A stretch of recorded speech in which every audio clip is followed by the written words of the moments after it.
Hello, I'm Lawrence and I'm on a quest to uncover all of the memos that Britain and America lost in the pond, and one of those memos pertains to the things that surprise us. Specifically, for me, the things that happily surprise me about living in the United States. Now, this might seem like a strange video to do at this time while many of us are trapped in our quarantine bunkers, but once we all emerge, I'm excited to start enjoying many of these things very, very soon, even though I didn't get to for the first 26 years of my life. America, today I salute you. Here are 6 happily surprising things about living in the United States. I suppose sometimes, it's the little things in life, or should I say, the litter things in life that please people. And, growing up in a country that is a wasteland, quite frankly. I'm joking, Britain's not that bad.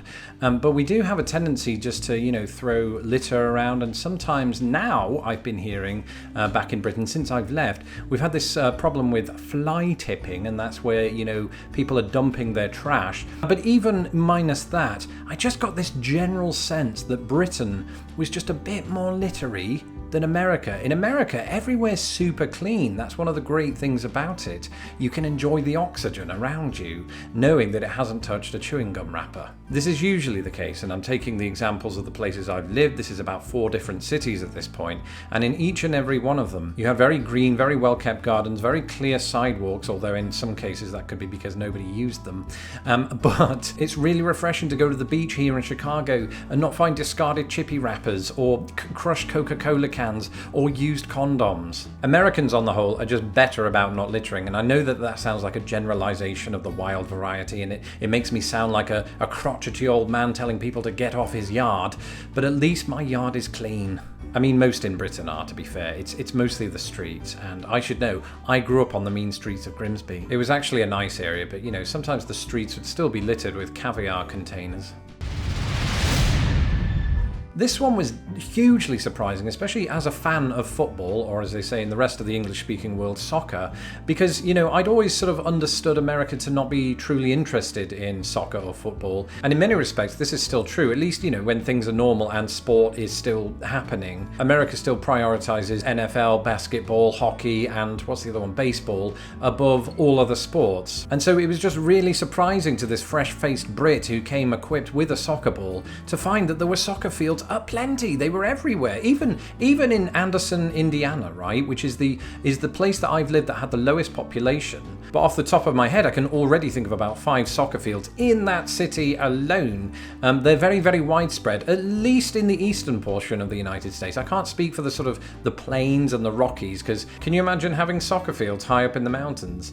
It might happen. If you live in those areas, let me know in the comments below. But I think one of the chief reasons that there are just so many of them is that they're very popular with school-age people. And of course, it is one of the most popular sports in the United States played by women. You've just got to look at the overwhelming success of the US women's national team, who've won at this point about 2.5 million World Cups. England, of course, still waiting on theirs. And speaking of waiting, that brings us on to this.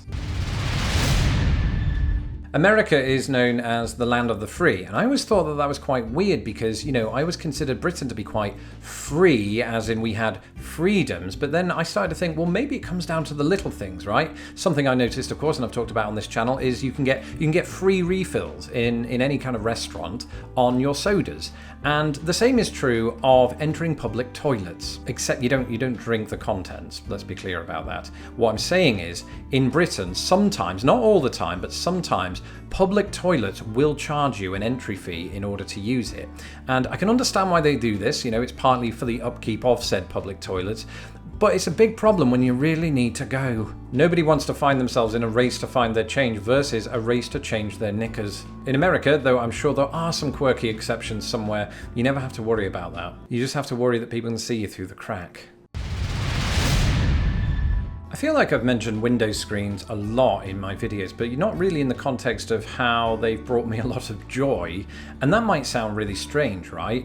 But in England, we never had them. And we also never had air conditioning. So you find yourself in this strange situation, particularly on a warm summer's day, of having to open the window just to get some fresh air in. But of course, with that comes some other things. Things like, mosquitoes, which to be fair in Britain aren't anywhere near as bad as they are in the American Midwest, or Big Daddy Longlegs, or, bees. Bees can get in the house, and who wants that? Now, you know, bees and wasps and things like that are probably the most dangerous things that might get into your house in Britain. So it's not really a huge concern, but it can be an irritation.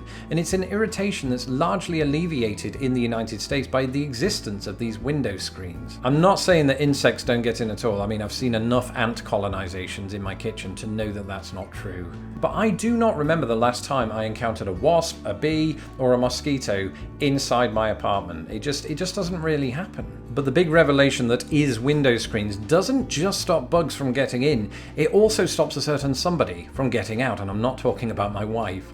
She uses the door. Now in Britain, people might be a little less concerned about this because, you know, there's more of an outdoor cat culture there. But my cat, much like the cats of many people in the United States, is very decidedly an indoor cat. And if I want to open the window, as I did today, right, there are occasions during spring and autumn when, you know, it's not hot enough for the air conditioning unit and it's not cold enough for the heating. You want to crack a window open, right? And if that were the case in Britain on a lower floor or even the second floor, your cat's gone. And to me, that would be bad because, you know, recently I did have a dream that we lost him at the beach. And I know that curiosity isn't going to kill my cat, but a Prius would. Window screens save lives. Now, once we get the all clear to start en masse leaving our apartments, whether that is by the door or the window, then there's one aspect of America I will never take for granted again, and it's this.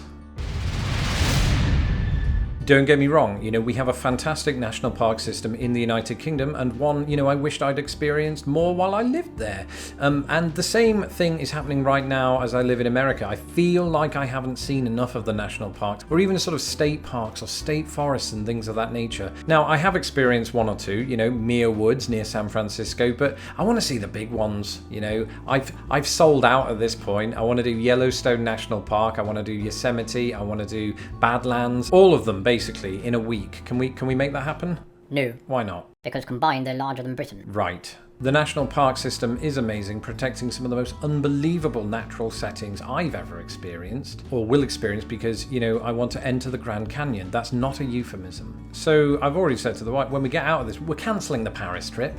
Even though she's always wanted to do it, so that's a little harsh. We're just going to go out west, you know, pack up our tents and grow mustaches like Teddy Roosevelt. That's me, not the wife. Now, those of you that are new to this channel might not know that I used to do travel videos back in the day. And today, at the top of Ensign Peak, a wasp stung me. But then that, combined with having to work a day job, just got a little challenging. So I put it on hold, but I think now that I'm YouTubing full time, I might start it up again. I don't mean tomorrow, I mean when we've got the all clearance to go and do this sort of thing. This one might be the biggest one of all, hence why I saved it to last, because after all, what is a country without its people? In America's case, it's one big land of unregulated national parks. And I think this one is on the mind because, well, I haven't seen any people except the 1.5 that I live with. And the good thing, I think, that was surprising anyway about Americans and American people is just how nice most of you are. That's if you're not talking about politics or religion or PB&J sandwiches. Of course, there are wild exceptions, and I do mean wild, in any country, and I've certainly seen them here on occasion too, but they are the exception that proves the rule. Unlikely as it seems, I just have to look at the comment section beneath my videos. I know, sounds like a mistake, never do that, but mostly it's Americans who comment, and for the most part, they're all really nice. You're all really nice, right? Most of you. I mean, I ignore the ones that aren't. I have a motto: focus on the flowers, not the weeds. And maybe this is a bad example. A good example would be in real life. Americans are very welcoming, you know, sometimes too welcoming. I've been invited to ranches by people I've never met. It's weird, but it happens. And I think it's just sort of bred into people to be hospitable.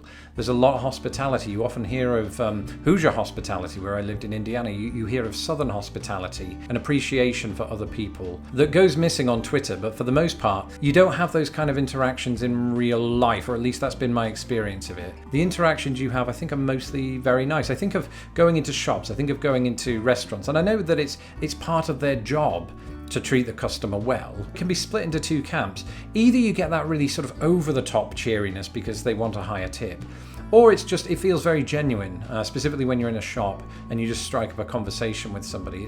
It's much easier to do, I think, than perhaps in Britain. We're a little more guarded, I think, about certain things like that. Wild generalization again, and of course I'm not saying that Americans are better than British people, but I think it's worth mentioning because if you're coming here and you expect everybody to fall into sort of one of 5 categories, right? Either a seedy boss type from an 80s Wall Street movie, a stoner kid, a surfer dude, they're one and the same, all of the characters from Friends, or Norman Bates from Psycho, then you're going to be disappointed or happily surprised, as I was. That's it for this episode. Thank you for joining me. Let me know in the comments below, specifically if you're not from America, what you were surprised that I was surprised about. And if you are from America, same. Listen, I divulge this kind of information on Twitter, where I just talk about British and American things in general. If you would like to be a part of that community, you can follow me at Lost in the Pond US, and do not forget to subscribe to this channel so that my videos don't get lost in the pond. Finally, as ever, the longer this quarantine situation goes on, the more I am thankful for my patrons who have helped support this channel during this time, and the list of new patrons grows every day. If you would like to become a patron of Lost in the Pond, you can do so at patreon.com/lostinthepond. Until next time, have a great Sunday, have a great rest of your week, stay home, stay safe, and stay watching. Thank you for watching this episode of Lost in the Pond. Don't forget to hit my stupid little face to subscribe, and please share this video with the world. Hit me up on Twitter, Instagram and Facebook, and if you would like to support this channel, please do so at patreon.com/lostinthepond.